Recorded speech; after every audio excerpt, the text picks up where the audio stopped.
Welcome to my show. Oh, it's a show. And it's a good one.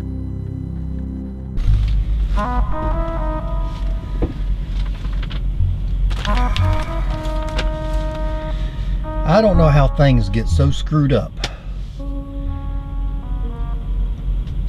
I booked this load here yesterday.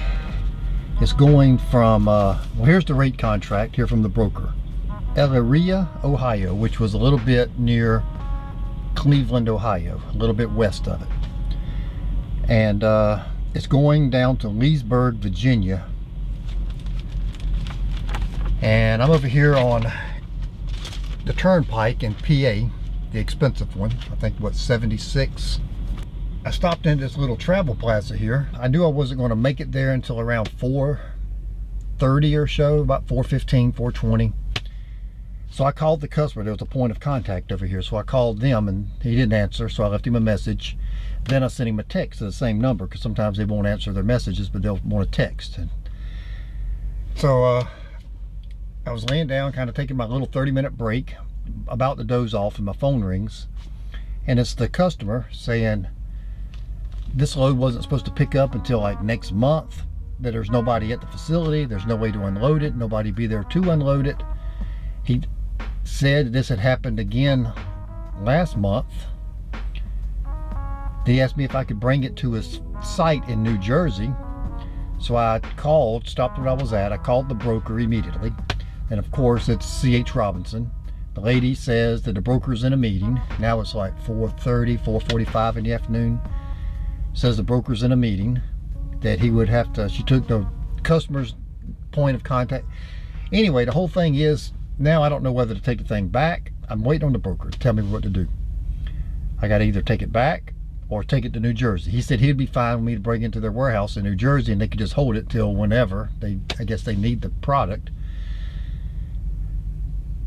I don't know how these things get screwed up like this. Even, I've got these big giant reels on here, and even with the reels, this morning I was over there to get loaded, and it's just empty tubing. It's about that big around, big old orange tubing. And they put 2 reels on my truck, and they was trying to get the next one to put them on. And when they had the reel on the ground, the whole bottom of the reel just caved under as they was picking it up with the forklift. They was going to cancel the load on me right there at the customer. In fact, they had already done that. I called the broker. Broker gave me a truck order not used. But then they said, oh, we got 6 more reels back here in the back. We can put these reels on you instead. These were the original reels. The whole job is convoluted now with details. So I ended up calling the broker back. I said, hey, they got 6 brokers. If you want to, cancel the truck order not used, I can go ahead and deliver it. These reels here that's on my truck, I was kind of leery about taking it because, here, I'll show you.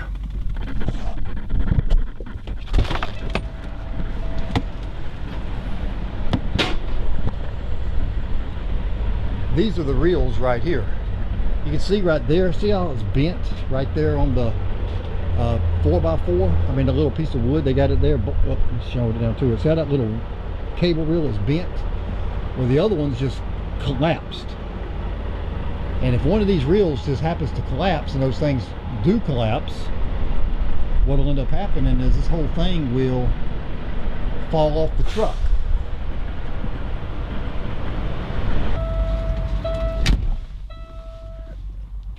So basically, I guess I'm stuck here at this travel plaza until I hear back from the broker and he tells me what to do with this here load.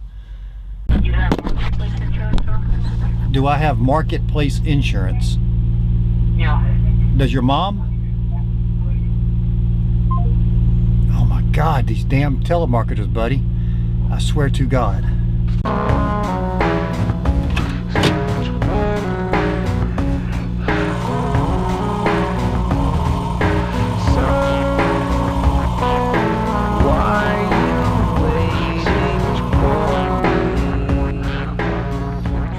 Broker's name so I can ask for the guy when he don't answer the phone, and there's no name at all on the email. return email address. It looks like the email just comes from, I don't know that. Hello, got you for you. Hey, this is Billy with Higbee Transport. Oh, what's going on? I got y'all's load here. The load number is 104. What's going on? I really need to speak to my broker about this. Is he in? He's probably not in right now. No. All right, I'll call back. I can help you though. All right. We're all part of the same team.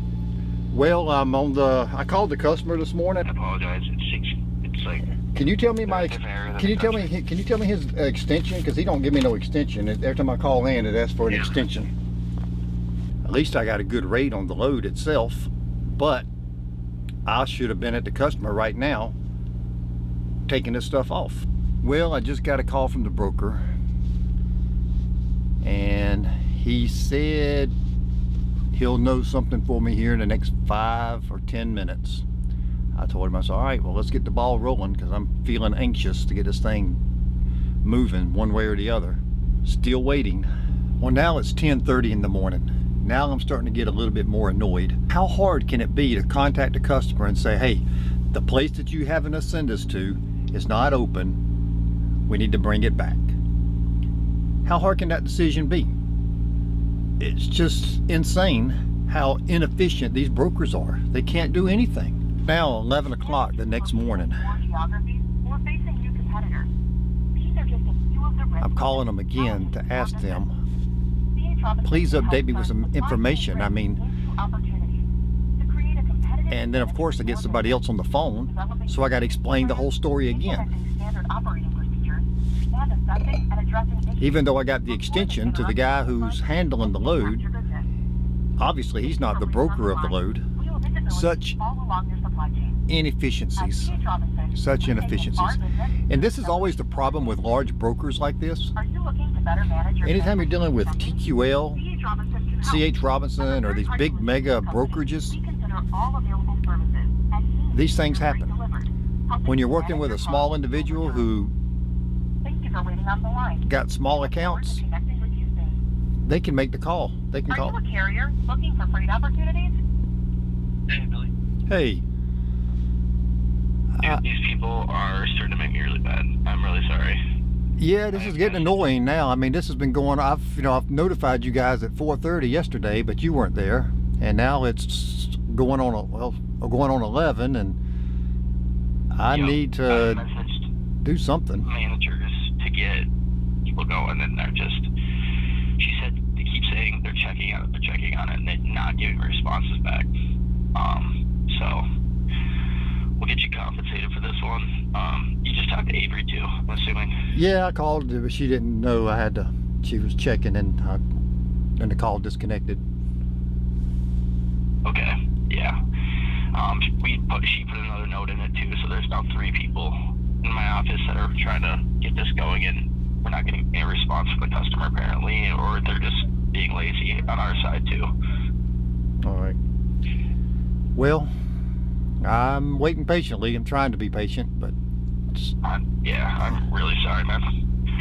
I'll get you compensated for it too, for waiting around, and wherever you end up going, a new line haul. So it's be like pretty much like having another load. So all right. So we'll try to take care of you. All right. Well, I appreciate it. Let me know. Hey, thanks. Thanks. Well, I finally got out of the travel plaza back there. I'm headed on down to Cranberry, New Jersey now. The broker called back, and he did some calculations based off the rate per mile on this load and tried to add the little. He said, oh, you're a little bit about 120 miles short from making this delivery. I said, well, I would like to keep my rate at the same price for the one I was supposed to deliver. I said, I can reduce it a little bit because I didn't go the full way. I said, but I would still like to be around $2,200. I'd like to be at least around $850 for today, because by the time I deliver this, now it's already almost 12 o'clock. It's 11:45, and I still got 230 more miles.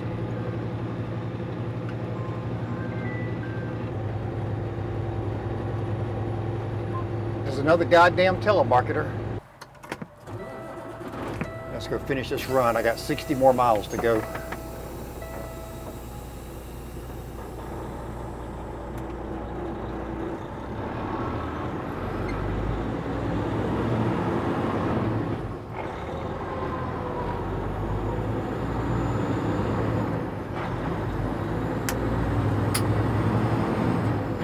Warehouse here. It's a big giant box warehouse, and this warehouse here is divided into multiple sections. So the first door I went to, she said, no, I think you got to go down to this next door down here.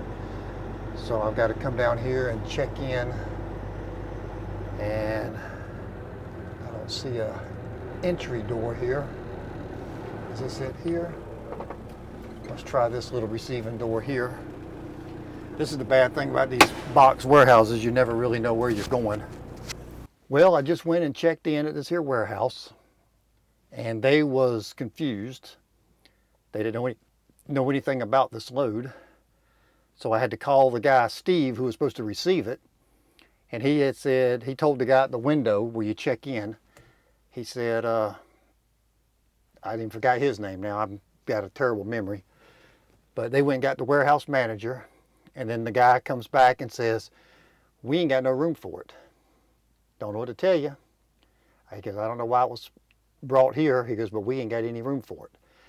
This all should have been found out this morning before I even left PA. Now here it is. Today's Thursday. Now I'm going to probably end up having to take this load back to Ohio, all the way back to Cleveland from New Jersey. Somebody's going to be out some money on this load. Somebody's out some money. This is already day 2. They're $2,100 into it right now. So what will I take it back for? Directions to Cleveland, Ohio. See, it's 475 miles, but it's actually about 25 miles past it. So you might as well just say round that on to about 500 miles. 500 miles to take this thing back.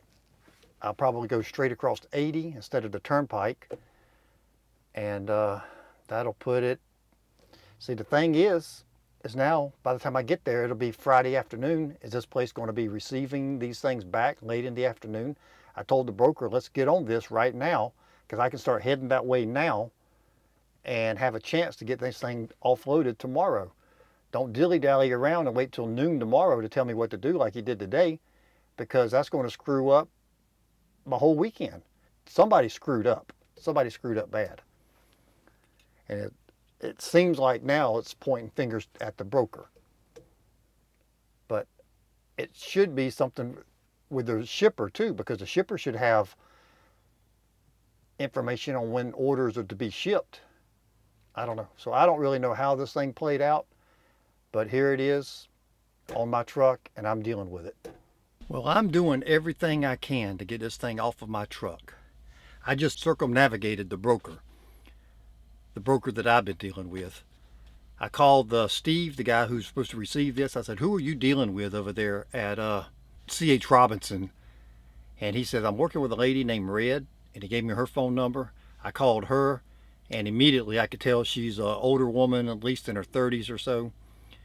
She seemed to know what's more going on. It seems like my broker is emailing her, and there's so many email chains that by the time the information gets back to me, it's been passed through. It feels like it's passing through 20 people. I don't even know. This is such boring content. And it's what goes on in the trucking life of an owner-operator. And these loads like this right here aren't that common, although it has happened. Most of the time when things like this happen, it's usually box warehouses, and it's usually mixed matches and appointment times. I've gone to many places and been there at 4 o'clock, and they say, no, your appointment's tomorrow morning at 10 o'clock. Or you pull into a box warehouse and they say, oh, we don't have you even on the books for this delivery. You need to call your dispatch. I'm not a company driver. I arrange my own loads. And by me going to, now I've got Miss Red on the phone. I guess that's her name or whatever, but she's maybe she'll call me back quicker. I told her I'd like to get an information tonight. I would like to get doing something. This thing's,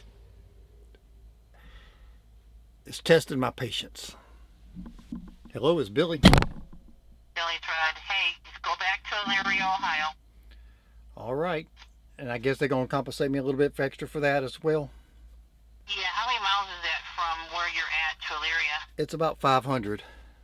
It was 475 to Cleveland. It's about 25 miles past Cleveland, so right about 475. Hold on a second. He's like, hi, Red. I've got Dylan on copy from our New Jersey workshop. He said that they are able to accept them for us. Is the driver at the facility now? Hold on a second. You might be empty.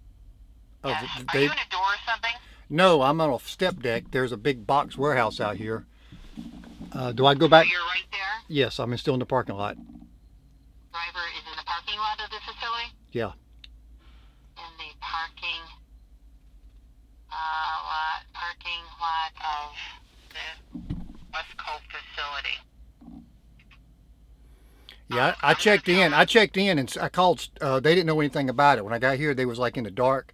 I didn't know what to tell them, so I got Steve on the phone, and Steve told him to contact somebody, gave him somebody's name. The guy at the window. Dylan Martin. Yeah, Dylan. Dylan Well, Martin, we did. He's the one who said he couldn't accept it to begin with. He said, no, we can't get it. And now they're saying he can. Okay. All right. Well, maybe Steve made another phone call. Can you call back? I'll let you know.